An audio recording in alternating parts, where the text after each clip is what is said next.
Ibu bapak, saudara-saudara sekalian, karena waktu yang ringkas, Nabi lagi berduka, ditinggal istri, ditinggal paman. Allah kasih hadiah apa? Allah kasih hadiah apa? Bukan haji, bukan zakat, bukan sedekah, tapi apa Allah kasih? Apa Allah kasih? Sholat. Berarti ibu bapak, saudara-saudara sekalian, ketika ada masalah dalam hidup ini, perbaiki sholat. Karena Rasulullah ketika berduka, Allah kasih perintah sholat sebagai hiburan. Mana ada manusia yang tidak ada masalahnya di sini? Mana ada manusia yang tidak ada masalah sekarang? Nih, depan saya ini muka-muka penuh masalah semua saya lihat ini. Ayo. Berarti bukan masalah itu masalah kita. Masalah kita bagaimana cara mengatasi masalah itu. Ada rumah tangga krisis kasih sayang, ekonomi bagus, keuangan mapan, rumah mewah, semua kamar ber-AC, pembantunya sesuai dengan jumlah anaknya, kendaraannya sesuai jumlah keluarganya. Tapi Allah memberi masalah apa? Krisis kasih sayang. Duit terpenuhi, kebutuhan ekonomi tercukupi, tapi suami istri tidak pernah rukun. Suami selingkuh, istri membalas. Ada juga masalah sebaliknya. Oh, romantis betul, setiap ketemu suami istri romantis. Assalamualaikum kakandaku Arjunaku, setiap hari aku melihatmu, meskipun umurmu makin bertambah, tapi pesonamu semakin menggodaku. Luar biasa, romantis dalam keluarganya. Semenjak menikah tidak pernah bertengkar, tapi sejak menikah sampai punya cucu tidak punya rumah, ngontrak terus. Ya kan? Ada lagi masalah lain, rumah ada, romantis ada, tapi tidak punya anak. Ada lagi banyak anaknya, tapi tidak punya rumah. Macam-macam. Bahagialah bapak punya anak. Sebelum jam 5, jam 4 lewat, bunyi pintu pagar. Kita intip dari dalam rumah. Siapa buka pagar? Masya Allah. Anaknya yang bungsu ke masjid sholat subuh berjamaah.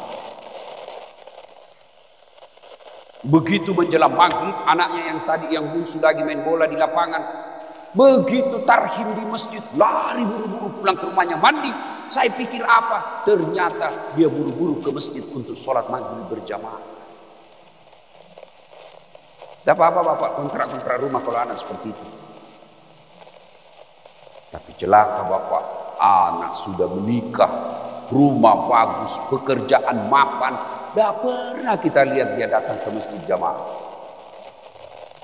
Nah, begitu ada masalah, perbaiki sholat. Sholat. Orang biasa pikir saya ini hebat, bukan hebat. Resep saya pelihara sholat. Bagaimana kondisi apapun sholat.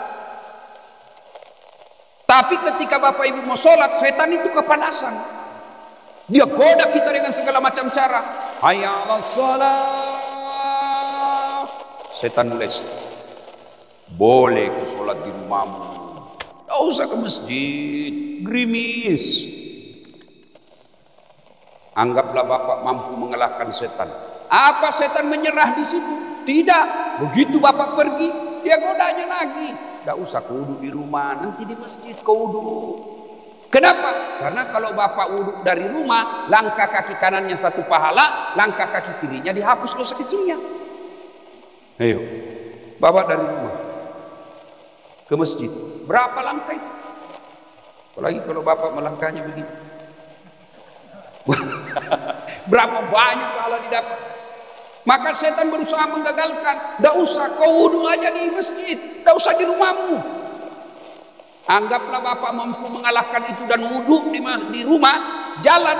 Apa setan berhenti menggoda kita? Tidak, dia godanya lagi kita. Sampai di masjid, apa dia bilang? Kau lihat waktu, tinggal 2 menit, tidak cukup kau sholat, duduk aja. Dia godanya lagi kita untuk tidak sholat sunnah. Pada sholat sunnah sebelum kita masuk sholat subuh, itu lebih berat, itu 2 rakaat daripada dunia dan isinya.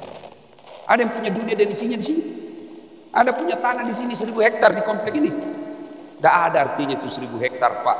2 rakaat lebih berat nanti itu ketika ditimbang daripada dunia dan isinya. Maka dia godanya iblis, "Nggak usah, dulu aja kamu, dulu aja. Nanti kau dibilang sok alim." Itu setan.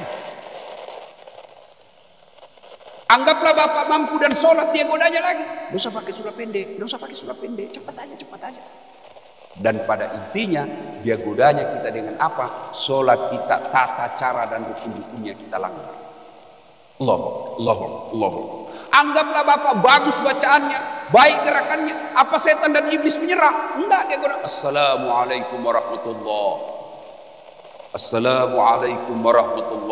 Muncul, saya paling alim di masjid ini.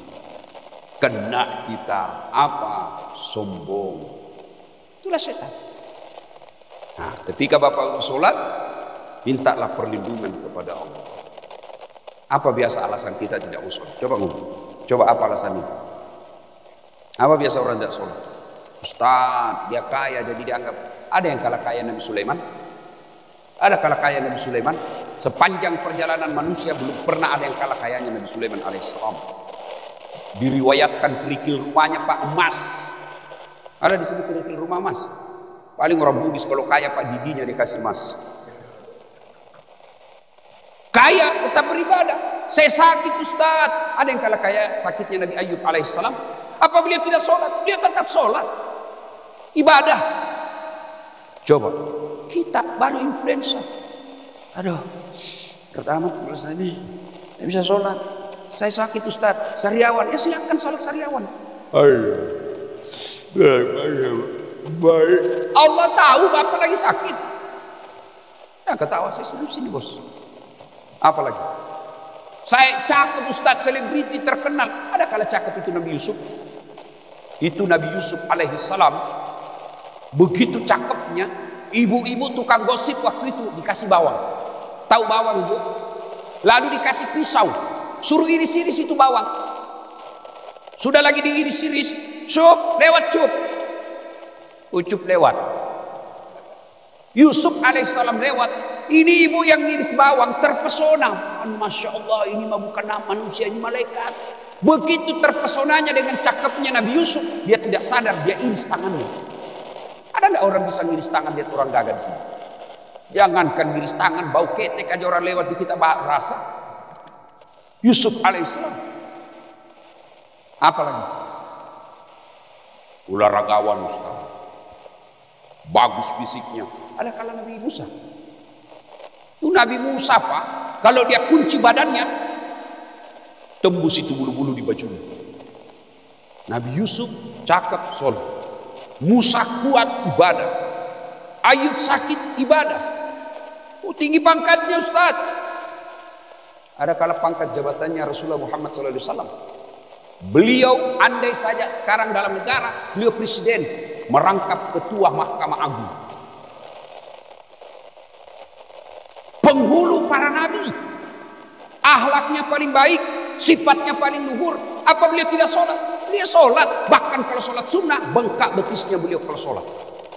Jadi kalau ada orang bilang, tidak penting sholat, yang paling penting tuh hatimu dong. Biar kalau sholat hatimu, tanya siapa Nabi.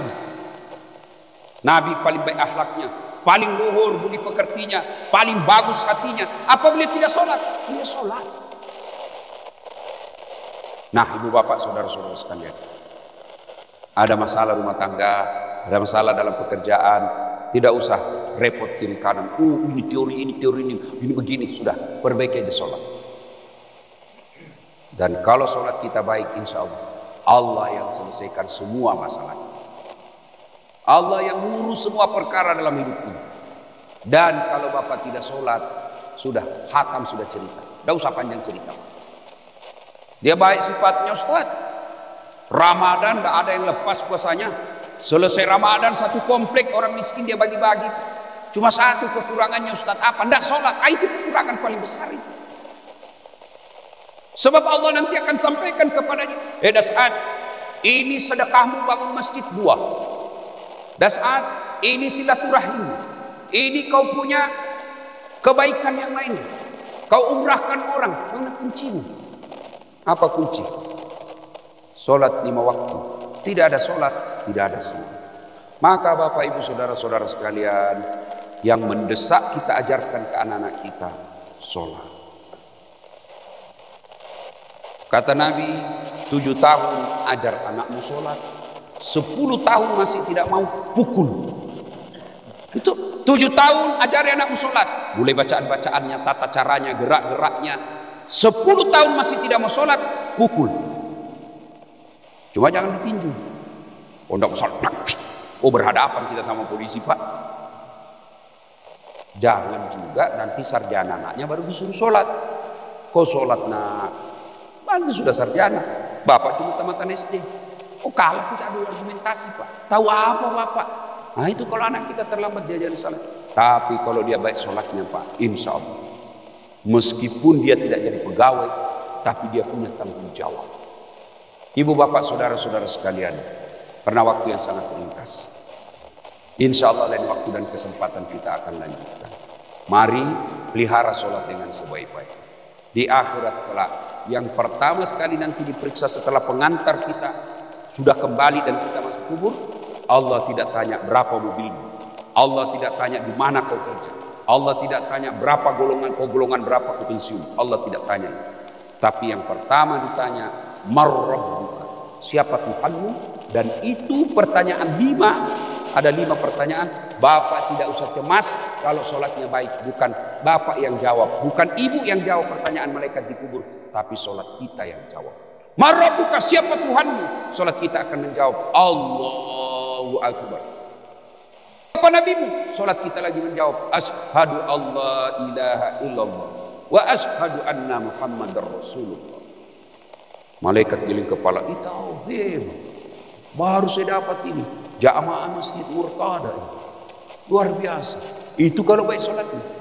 Saudara-saudara kita yang wafat sampai sekarang, mereka masih transit dalam kubur, belum sampai ke surga kalau dia orang baik, belum masuk neraka kalau dia orang jahat, tapi transit dalam kubur. Dan di alam kubur itu golongan yang paling menderita al-mutakhawwin bis shalah, yang menganggap enteng sholat. Sudah tahu sholat 5 waktu wajib, tapi dia tetap tidak menunaikannya. Auzubillahi min dzalik.